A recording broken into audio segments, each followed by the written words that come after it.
Assalamualaikum warahmatullahi wabarakatuh. Saya Indah Rizky Cahyani dengan NIM E1E021093. Di sini saya akan memaparkan hasil penelitian saya yang berjudul Pengaruh Model Pembelajaran Mind Mapping terhadap Kemampuan Berpikir Kritis Peserta Didik kelas 4 SDN 3 Maria tahun ajaran 2021-2022. Baik, yang pertama terkait tentang pelaksanaan penelitian. Kegiatan penelitian ini saya laksanakan pada semester genap di kelas 4 SDN 3 Maria yang berlokasi di Desa Entori, Kecamatan Wawo, Kabupaten Bima, Nusa Tenggara Barat. Nah, penelitian ini menggunakan satu kelas saja, yaitu kelas eksperimen tanpa menggunakan kelas pembanding. Jadi sebelum dilakukan penelitian, saya terlebih dahulu membuat instrumen tes yang akan diuji validitasnya. Nah, setelah kemudian dilakukan uji validitas, instrumen tersebut saya gunakan untuk mengukur hasil belajar peserta didik. Jadi tes yang saya berikan untuk mengetahui hasil belajar dalam kemampuan berpikir kritis peserta didik itu ada 3 tahap, yaitu tes sebelum diberi perlakuan atau disebut dengan pretest, kemudian proses diberikan perlakuan, dan tes akhir atau post-test. Data dari hasil pretest diuji normalitas dan homogenitas sebagai prasyarat untuk melakukan uji hipotesis yang bertujuan untuk mengetahui adanya pengaruh model pembelajaran mind mapping terhadap kemampuan berpikir kritis peserta didik kelas 4 SDN 3 Maria. Jadi pada tahap awal penelitian, saya memberikan tes awal atau pretest pada kelas 4 SDN 3 Maria dengan soal yang sudah dites validitasnya. Nah, kemudian tahap berikutnya memberikan sebuah perlakuan atau treatment dengan menerapkan model pembelajaran mind mapping. Kemudian pada akhir penelitian, saya memberikan tes akhir pada kelas eksperimen yang saya gunakan, yaitu kelas 4 SDN 3 Maria. Selanjutnya, hasil analisis data. Yang pertama, hasil observasi model pembelajaran mind mapping. Dalam penelitian ini, peneliti berperan sebagai pengajar dan guru kelas sebagai observer. Proses pembelajaran dengan menggunakan model mind mapping yang dilakukan pada kelas eksperimen secara keseluruhan sudah baik sesuai dengan apa yang direncanakan. Rekapitulasi lembar observasi keterlaksanaan pembelajaran yang digunakan guru untuk menilai ketercapaian pembelajaran di kelas dengan menggunakan model pembelajaran mind mapping sebagaimana berikut yang ada dalam PowerPoint pada tabel 43. Yakni berdasarkan tabel tersebut diketahui rata-rata keterlaksanaan pembelajaran dengan menggunakan model pembelajaran mind mapping pada kelas eksperimen atau di kelas 4 memperoleh skor 90 dengan kategori sangat baik dengan rincian ketercapaian tiap indikator juga sudah tertera dalam PowerPoint dalam tabel 4.4. Jadi berdasarkan tabel terlihat perolehan nilai tiap indikator model pembelajaran mind mapping. Dari 8 indikator, hanya ada 2 indikator yang berkategori baik. 6 indikator lainnya berada pada kategori sangat baik. Selain itu, berdasarkan persentase capaian keseluruhan indikator model pembelajaran mind mapping, mendapat persentase capaian 93,73% yang berada dalam kategori sangat baik. Sehingga dapat disimpulkan bahwa keterlaksanaan model pembelajaran mind mapping berada pada kategori sangat baik. Dan hasil perolehan nilai per indikator model pembelajaran mind mapping sudah saya sajikan dalam grafik persentase berikut ini yang ada dalam PowerPoint. Berikutnya hasil analisis ketercapaian indikator kemampuan berpikir kritis. Hasil analisis soal berpikir kritis yang diisi oleh peserta didik, maka diperoleh data yang dapat mendeskripsikan tingkat kemampuan peserta didik. Adapun persentase kemampuan berpikir kritis peserta didik disajikan dalam tabel 4.5 berikut. Jadi berdasarkan tabel tersebut dapat diketahui bahwa persentase kemampuan berpikir kritis peserta didik pada tes awal atau pretest yaitu 63,31%, sedangkan pada tes akhir sebesar 79,90%. Kemudian untuk melihat ketercapaian tiap indikator dapat dilihat pada tabel berikut. Pada tabel 4.6. Berdasarkan tabel 4.6, terlihat persentase tingkat kemampuan berpikir kritis pada indikator interpretation sebesar 62,15 pada saat pretest dan pada saat post-test sebesar 81,06. Kemudian berikutnya pada indikator analisis mendapat persentase pretest sebesar 63,63 dan posttest sebesar 72,72.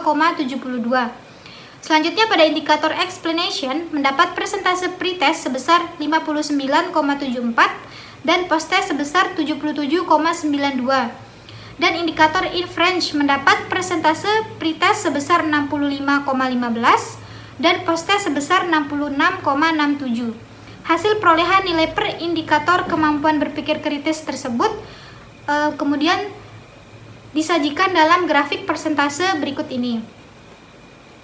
Jadi berdasarkan hasil perhitungan indikator kemampuan berpikir kritis, didapatkan nilai rata-rata pretest hasil belajar peserta didik yaitu 62,05 dengan nilai tertinggi yaitu 80 dan nilai terendah 35. Sedangkan nilai rata-rata posttest hasil belajar peserta didik di kelas eksperimen yaitu 75 dengan nilai tertinggi 100 dan nilai terendah 50.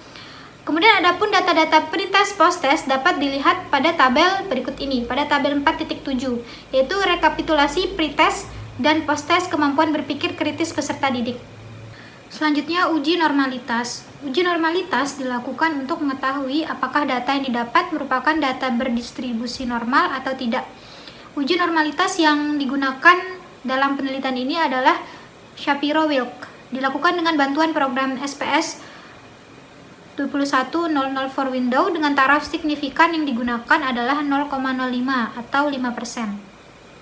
Berikut peneliti sajikan dalam bentuk tabel terkait dengan data hasil uji normalitas. Jadi berdasarkan hasil uji normalitas data menggunakan Shapiro-Wilk, dapat dilihat tingkat signifikan pada nilai pretest sebesar 0,524, sedangkan nilai posttest setelah menggunakan model pembelajaran mind mapping sebesar 0,704, yang artinya data berdistribusi normal. Terlihat pada hasil asymmetric two-tiled, nilai pretest dan posttest diperoleh lebih dari 0,05. Berikutnya terkait dengan uji homogenitas. Uji homogenitas bertujuan untuk mengetahui apakah objek yang diteliti mempunyai varian homogen atau tidak. Data dapat dikatakan homogen apabila nilai sin lebih besar dari 0,05.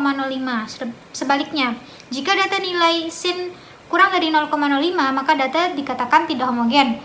Berikut hasil uji homogenitas menggunakan uji Levene statistik dengan bantuan aplikasi SPS yang disajikan dalam bentuk tabel berikut.